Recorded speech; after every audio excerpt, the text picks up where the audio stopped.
तो कुरान करीम की तिलावत में ज़्यादा वक्त गुजारें। फिर कुछ वक्त हम नमाज के लिए रखें, नफिल पढ़े, लंबा लंबा क़ियाम करें। कुरान करीम का जितना लंबा हिस्सा हमें याद है वो हम पढ़ें।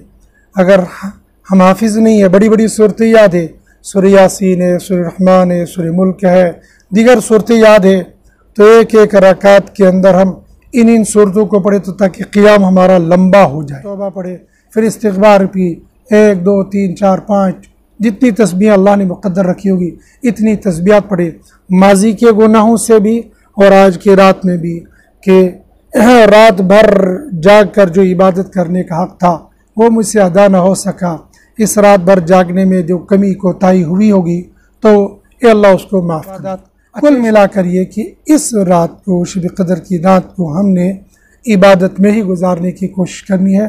शब क़दर जिसके बारे में कुरान करीम की मुस्तकिल एक सूरत सूरतुल क़द्र के नाम से नाजिल की गई है, यही क्या फ़जीलत इसके लिए कम थी कि इस मुबारक रात के अंदर कुरान करीम को नाजिल किया गया था।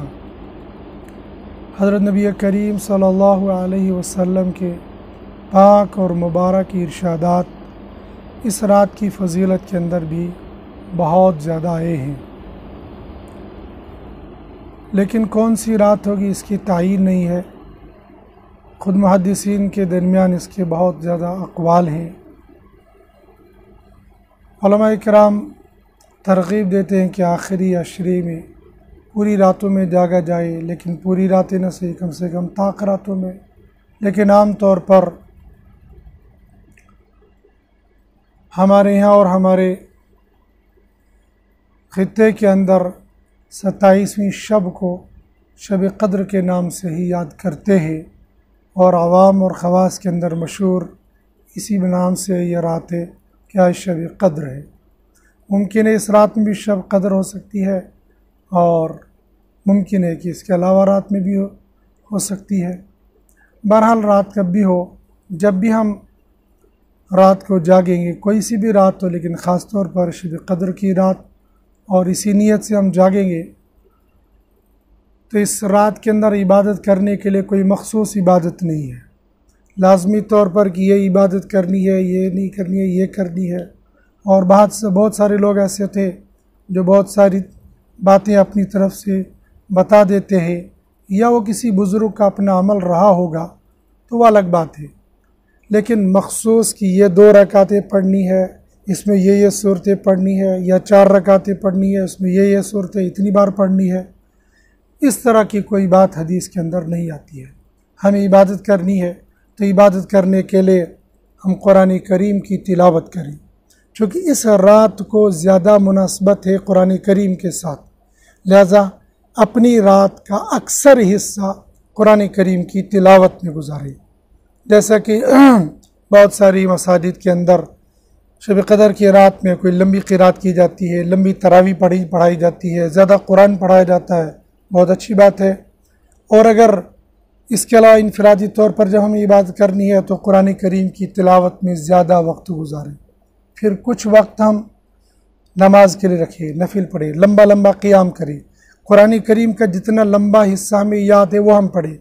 अगर हम हाफिज़ नहीं है, बड़ी बड़ी सूरतें याद है, सूरह यासीन है, सूरह रहमान है, सूरह मुल्क है, दीगर सूरतें याद है, तो एक एक रकात के अंदर हम इन सूरतों को पढ़े तो ताकि क़ियाम हमारा लंबा हो जाए।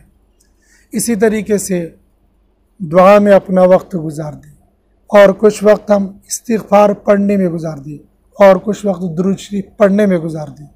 इस्तिग़फ़ार हम लास्ट करे रखेंगे, आखिर पर तहज्जुद पढ़ने के बाद फिर इस्तिग़फ़ार पढ़े, 2 रकात सलातुत तौबा पढ़े, फिर इस्तिग़फ़ार भी 1 2 3 4 5 जितनी तस्बीह अल्लाह ने मुक़द्दर रखी होगी इतनी तस्बीहात पढ़े, माजी के गुनाहों से भी और आज की रात में भी, कि रात भर जाग कर जो इबादत करने का हक़ था वो मुझसे अदा न हो सका, इस रात भर जागने में जो कमी कोताही हुई होगी तो ये अल्लाह उसको माफ़ कर दे। अच्छा, ये शब कहाँ करनी है, इसके लिए इज्तिमाइयत कोई ज़रूरी नहीं है और मस्जिद के अंदर होना भी कोई ज़रूरी नहीं है।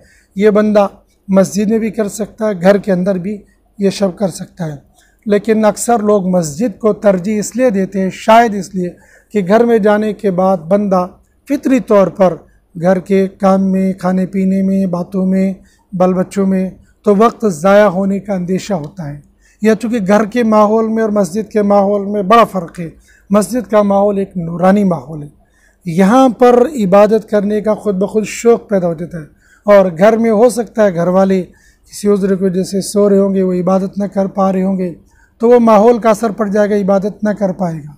लेकिन जिनके घरों के अंदर इबादत का माहौल है, सारे घर वाले इबादत ही करते हों, तो बेहतर है कि वो घर में इबादत करें, ताकि घर वालों को के उसके साथ लेकर इबादत करें और किसी वक्त में इज्तिमाई तौर पर दुआ करें, सारे घर वाले बैठे, बच्चे बैठे, औरतें बैठे, महरम औरतें, तो दुआ हो जाए। और अगर ये इनफरादी तौर पर मस्जिद में भी लोग इबादत करेंगे, इसमें भी कोई हर्ज नहीं है।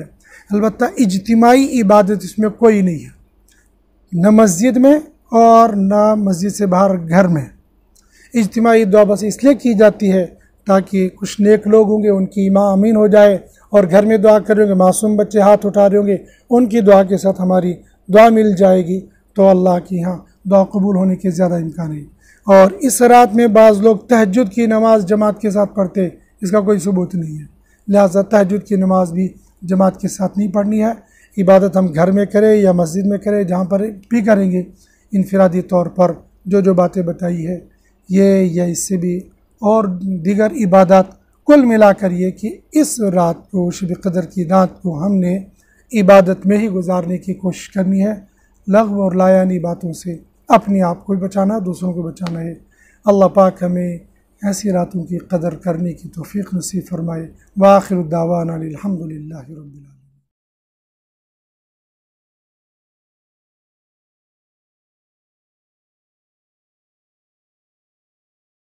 तकबीर, नारे तकबीर, नारे तकबीर।